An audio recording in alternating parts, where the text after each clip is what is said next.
Good morning everyone, welcome back to my channel. Firstly, excuse the background noise, my dog is outside playing with a chew toy and it's very squeaky and it is not going to stop throughout the video, so I apologize for that. But today we are going to be doing a video about my transition from high school to university, all the biggest differences, all the changes that I had to go through, and just what it was like for me. So I hope you guys enjoyed the video.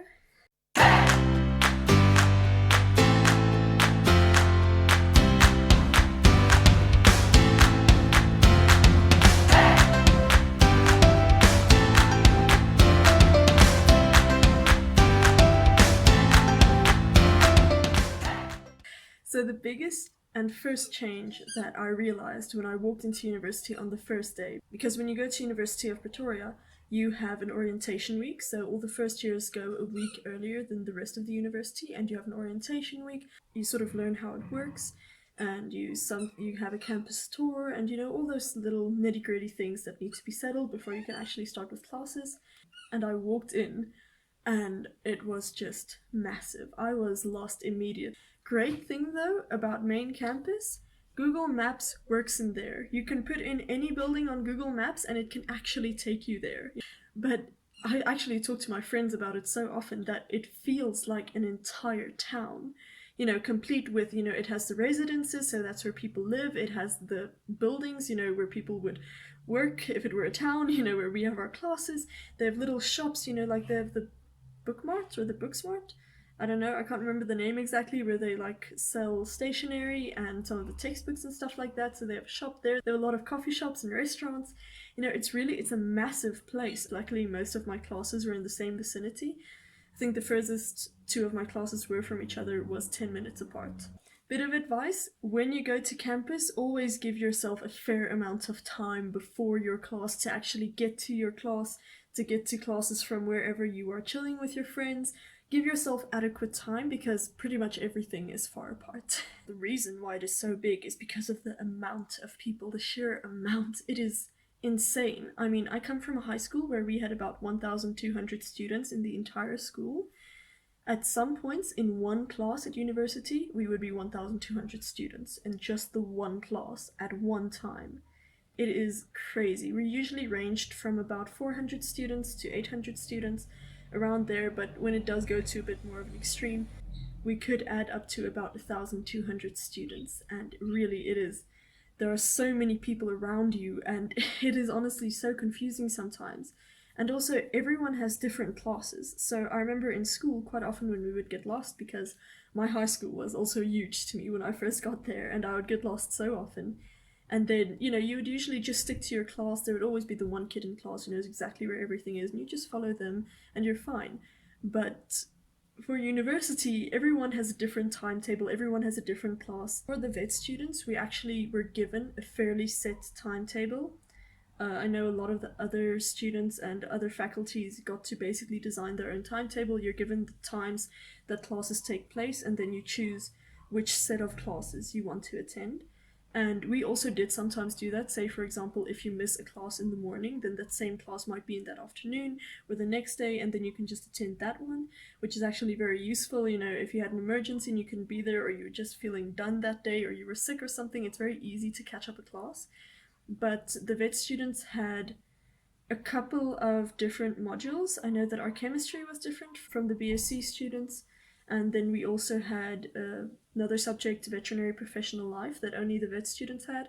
So we also had to make sure other modules didn't clash with that. They do take attendance in some classes, but they usually just check whether you attended the class at some point. They didn't check what specific class you attended. Then what really relates to the timetable thing is that there is so much less structure at university than there is in high school. For example, in my high school, we had two bells. We had one at the end of the period that said, okay, you need to stop working now, and then we had 5 minutes to get to our next class, and then we had another bell that says, okay, this is the start of the new period. So it was very structured. Okay, you go to homeroom now, you go to the first class now, okay, you have this much time to go to the next class. You get to the next class, open your books, do your work, bell goes, you close your books, you pack up. It was very structured. Everything was exactly the same all the time. And it's so much different with university. You know, you get there, the lecturer is like, oh, it's about the right time, and he starts giving the lecture. And then they just keep on lecturing. Honestly, sometimes you have to be like, sir, the time is up. Because some of them really just forget to end it, because it's actually so amazing how much passion the lecturers have for their work. You know, they start giving the class, they're in their element, you know. They pour their entire heart into it, and then you have to be like, hey sir, you've been, you know, it's been almost an hour now, and it's about the time that you should stop. Also, with that, the classes at main campus is 50 minutes each, within a 10-minute break between each of them.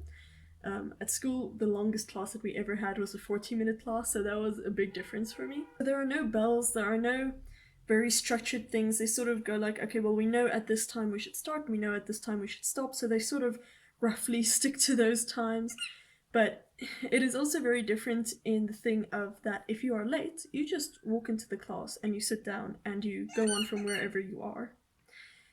Some lecturers are very iffy about that. They really don't like it when you're late. I know that I had one lecturer in my second semester who said, if you're late, then don't come, and also don't leave early for my class. You know, if you come into my class, you sit here until the end. You know, he'd get very upset if you left early. For example, in school, if you're 2 minutes late for the class, you get detention points. That's how it worked in our school. If you broke one of the rules, you'd get a certain amount of points. If the points added up to a certain amount, you would have to go and sit detention. That structure never made sense to me, but for anything, you know, if you're late, if you didn't hand in an assignment, if you didn't do your homework, anything that you did, you get negative marks for. Whereas at university, it is basically, you know, if you don't do your part, you don't get your grades. It's as simple as that. So if you don't do your assignment, no one's going to come and be like, you have to do your assignment, but then you don't get any grades. Whatever you do, it's your responsibility. So if you put in a lot of effort, you get good marks. No one's going to come and give you a chocolate because you did your work. You're going to get good marks. And no one's going to give you negative points if you didn't do your work. You just don't get any grades. That's how it works. Which actually worked a lot better for me, because I always hated when, say, you were sick for a test and you couldn't write it, or your assignment is late, or you didn't do your homework, and then there's this teacher breathing down your neck, like, where's your homework? Where's your assignment? Haven't you written the sick test yet? And just annoyed me so much, because I know how much time I have, I know what I need to do, so just back off and let me do it. So university structure works a lot better for me. It's a lot more my style, where, you know, it's my work, it's my responsibility, and I do it on my time, on my terms. You know, obviously assignments do have a due date, but I know that a lot of people struggle with the university structure because we are raised in such a protective way, I want to say. So we are used to our parents and our teachers and everyone around us like walking around behind us, making sure that we did everything, that we're on time to places, that we did our homework, did we remember about this, did we do this, you know, how far are we with this assignment. Whereas at university, it's all on you. You know, you have to go and look at what your work is. You need to decide when you're going to do it. You need to decide how much you're going to work, how often you're going to work. All of that, it's all on you. You know, it's a lot of people feel very alone in that sense. They feel like they're just completely on their own. No one is helping them. I felt a lot better though, because I felt like there was a lot less pressure. You know, I can decide what suited me best. I could decide what style, what time, everything that suited me. So it worked a lot better for me, but I know that a lot of people struggled with it, in that, you know, either they would forget about assignments because no one is reminding them about it, or they would get basically have a meltdown because they just feel like so many things are happening and they don't even know that it's happening, and then, you know, before they know it, they've missed so many due dates, everything is behind, and they might fail the course. So just stay up to date with your work. You know, we have a website and an app at the university on which the lecturers upload the work, they upload announcements, and then you just check that every day. They always say at least once a day, but check it quite often. You know, I check it every time that I sit down in class. I usually check it. Did I miss anything? Mostly because I'm bored before the lecturer gets there. But you know, you check it often and you make sure what work you have, what you have to do. So just get into a routine of doing that. You know, figure it out quite early, get into a routine. You know, just understand what you need to do, and then it's a lot easier to deal with that. And also remember, especially for us studying vet science, it's quite a community, because, you know, we're like this group of students studying the one thing in this massive campus studying everything else. So it does form quite a community, and then remember your friends who are studying vet science with you, talk to them, ask them what they have done, what haven't they done, is there anything that you forgot about? Because quite often I would message my friend and I would be like, what have you done today? What have you done this week? What do you still have to do this week? Just so that I know that my list of things is up to date. So keep in contact with your friends and just take it from there, and just stay calm, don't panic. Usually the online assessments and stuff that a lot of people forget about, usually they don't count as many marks. So if you miss one or two, then it's not the end of the world. You just sort of make up for it in the rest, because they're all usually quite easy, so it's not that difficult to get full marks for them. And in the end, they are usually what brought my year mark up enough, or my semester mark up enough, for me to not have to panic about the exams. So really enjoy your online assignments, because they're usually not too difficult. They bring your mark up there, and they're just really good for you. Then another big stress point for a lot of people who go from high school to university is the workload. And I remember a lot of people told me about the workload. They told me how much more it was, and I was really worried about it, because I mentioned in a previous video how difficult my matric year was for me because of the workload. So I was like, geez, if university is this much more, how the hell am I going to do it? And a thing that makes it a lot easier is what I mentioned before, the thing that, you do it on your own time. So, for example, if there is an online test that you have to do, where in high school, I feel like they made it very stressful. They will remind you over and over and over, and the anticipation will build up, and you will have to sit in that class and no talking, and it's quiet, and exam rules apply, and it's very strict and structured and a stressful environment. Where at university, an online test gets uploaded and you usually have a few days to complete it. Sometimes they will be like, okay, we're going to upload it today and it needs to be done by the end of the day. But then they will usually remind you in class and online and everywhere, so you're usually aware of that.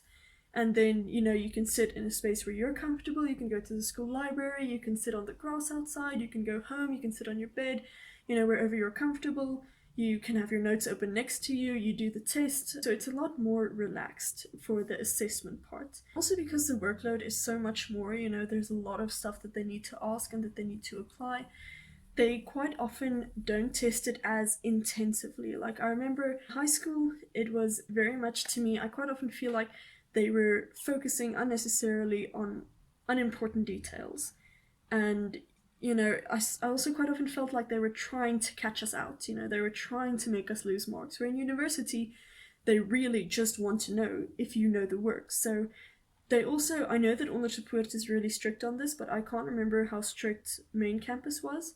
But they don't like it when you can quote the textbook. They don't want parrot learning. They want to see your understanding of the concept that they taught you. So they want to see that you understand it, that you thought about it, and that you can write down your understanding of it. They don't want you to just parrot the work. So it's a lot less specific. I remember in high school, especially with the end of the year exams, the final exams, for example, physics, definitions, it had to be word for word. If there was one word that was wrong, or two words switched around, even if it had the exact same meaning, they would take away the marks, which was really stupid to me, but And then in university, they're sort of like, do you understand what this means? And if you can say yes, and you can explain it to them in whatever words you want to use, as long as it's understandable, they're like, okay, great. They still covered the work very well, and you're definitely not going to pass if you don't know it. You can't just thumbsuck your way through university. That's not how it works. Then a big change for me personally was that I used to be that annoying friend at school who got like a 79 and was so upset because it's not good enough, I didn't get the right mark, it's not high enough. And everyone else is like, yeah, but it's 79, that's amazing for this test, and everyone else did so bad and you did so good. How could you be upset with that? And people would get really annoyed with me, and I understand why. But it was a thing of, I needed very good marks to be able to get into vet school, so I was always really strict on myself. And then university came, and I from the start told myself, just chill, take it slow, don't worry about this year. Especially first year, first semester, I was like, okay, you're going from high school to university, you're going from Afrikaans to English. It's a massive change, it's a change in structure, the change in way that they ask things, it's a change in language, it's a lot of things are changing, so do your best, but be happy with a pass, just try to pass and you're fine. So I always did work my hardest. I always tried to do as well as possible, but I always made sure that I was happy with just a pass. I didn't want to push myself to be the best in my first year. I sort of, also because I had spent so long doing that, pushing myself to be the best, being as good as I possibly can be, getting the best grades, I felt like I wanted to enjoy my first year, because also logically it made sense to me that the first year would be the least amount of work of my 6 years of studying. So I was like, okay, so just enjoy this year of university, sort of take it slow, because also many of the subjects that you take in first year you don't really use again. For example, microbiology and genetics, things like that, you will use again. But most of it, like chemistry and physics, you're never going to use that as a vet. So it's not something that you really have to long-term memory remember. Most of it. Some of it you do, so don't take this statement to heart. But yeah, so I decided to just be calm, take it slow, just enjoy the year and make sure that you pass. And I was in a friend group with 2 other friends for most of the year, and they were like those super smart people who were like, no, they need to get the best of everything. So, so they would walk out after we got the tests back, and they would be like, oh no, I got 70, I can't believe I just got 70. And I'd be like, 70 what? And they'd be like, no, 76, it's not even high 70s. And I'm like, it's a distinction. You literally got a distinction, I got like 55, I'm happy, I passed. And it was such a strange transition for me to go from literally being the annoying person who never gets enough to basically being the stupid friend of the group who's like, I paused. That is also a thing that a lot of people have to deal with at vet school, because you're so used to getting such high grades, and then you get to first year and your grade's basically half most of the time, for especially the first part. It goes down by so much. I know a lot of my other friends started panicking because, they used to do so well and now they're doing so horrible. How are they going to make it through their degree? It is a lot more work, it's a lot more difficult work, it's a completely different format. Allow yourself time to adjust, always. They ask it in a different way than they do in high school. They want different types of answers, they're looking for different things. So give yourself some time to adjust, to see what it's like, to see what they want, and then you can start putting pressure on yourself to start performing again. But don't do it from the start, because honestly, it's just going to stress you out and it's not going to get you anywhere. Now, a bit of a sensitive subject that I want to address that I was luckily prepared for before I went is that when you apply for vet science, your second choice is usually a certain BSc course. BSc is Bachelor's in Science. I can't remember what they are right now, but I think there are 3 courses that you can take, and then you can apply for vet science from those courses. So each year you can apply again, and then the university looks at what your marks are during the course, and then you might get admitted or you might not. When you get into vet school, your first year you study with all the BSc students.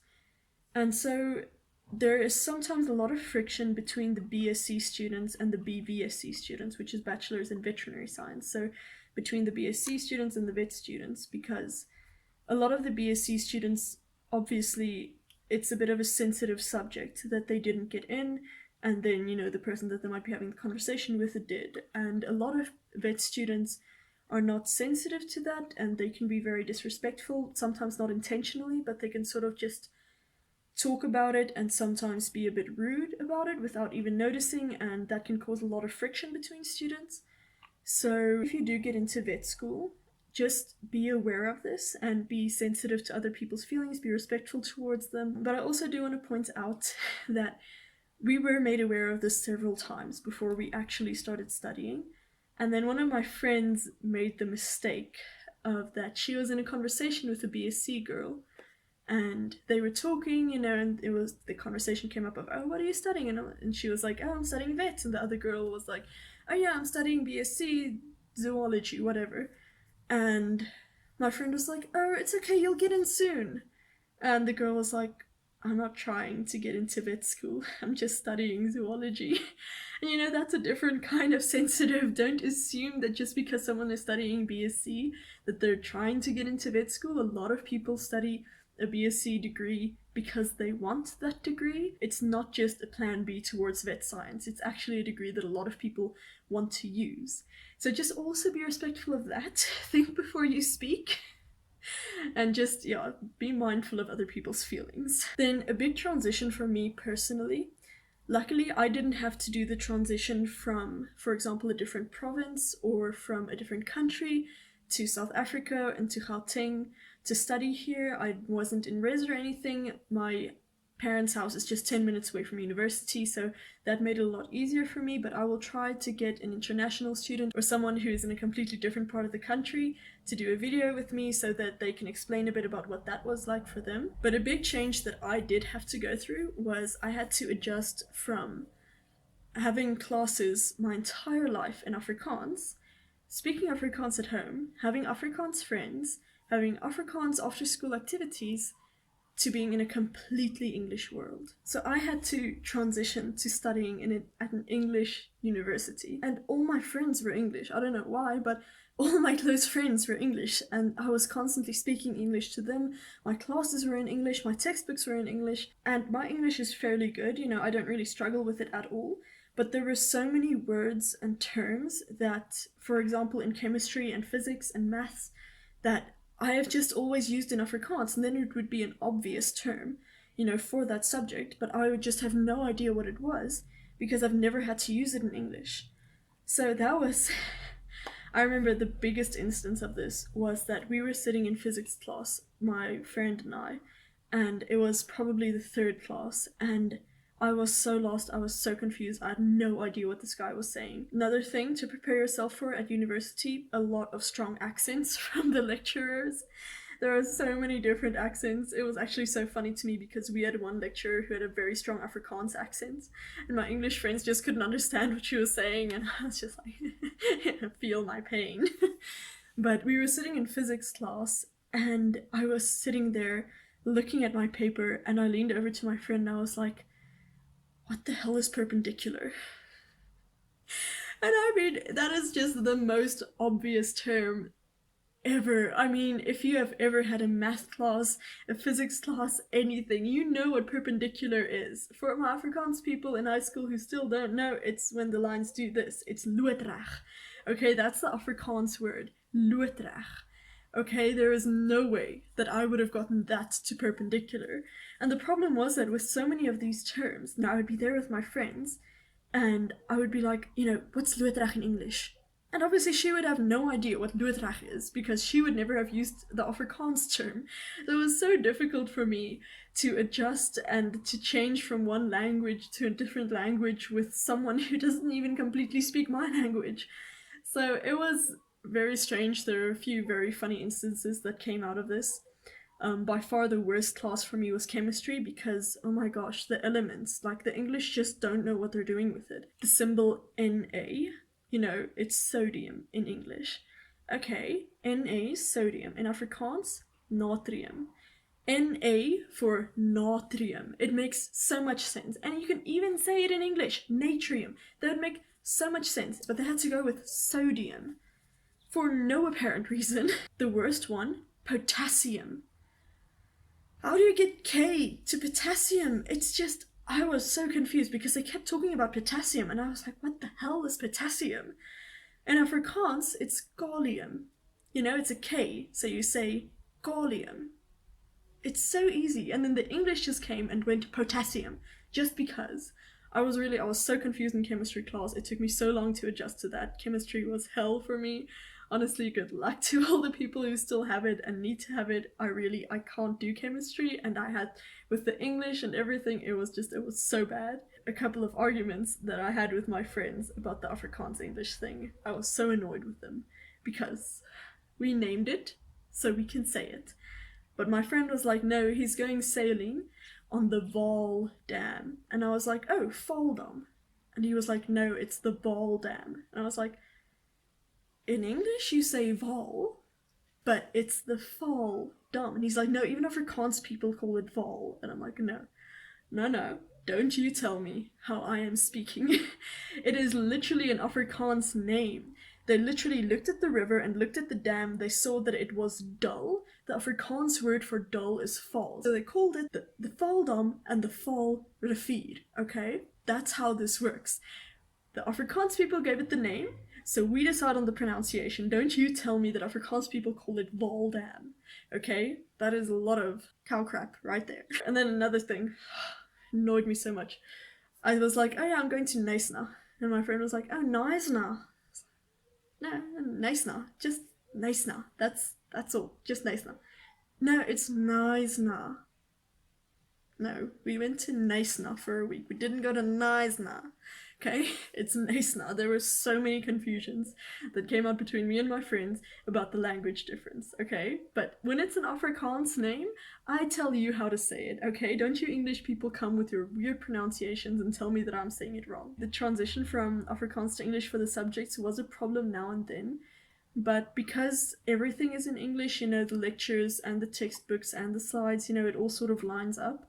So even if you're confused at the start, you can sort of just memorize it until you understand what it means. It took me like 2 weeks to adjust to all the language differences in class. So that wasn't an issue for me. I did miss Afrikaans a lot because I spoke so much English. It was a small hurdle in the end. I was really worried about it at the start, but it wasn't the biggest issue. You know, it came out as a lot of fun in the end. These were the biggest differences that I found that I had to face when I went from high school to university. And I really hope that a lot of you guys can relate to this. I hope that a lot of you guys enjoyed this video and that it could have calmed some of the high schoolers. I really hope that it makes you a bit calmer, that you don't stress as much about it, because I know that I was really worried because I didn't really have anyone to tell me what it was going to be like. I really hope you guys enjoyed this video. I hope you have an amazing day and I will see you in the next one. Bye!